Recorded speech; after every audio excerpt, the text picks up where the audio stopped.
তিনি আমাদের সকলে আজকে এই পূর্ণ মূর্তি দিলে একটু করে আপনারা অভিষেক করবেন। ঠাকুরের উদ্দেশ্যে জল করে এসেছেন, ঠাকুরের সেবা করে রয়েছে।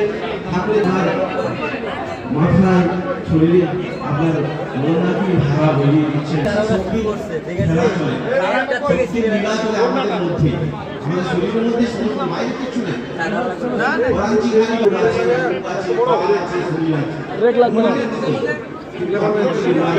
মাসিকা জিহা ওর ভিতরে কি আছে? কি আছে? মন। মন আছে। মনের ভিতরে কি আছে? বুদ্ধি। বুদ্ধির ভিতরে কি আছে? জ্ঞান। তার ভিতরে কি আছে? তত্ত্বজ্ঞান। তার ভিতরে কি আছে? আত্মা।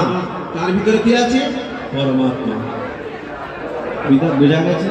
সাধন জগৎটা বোঝা গেছে তো?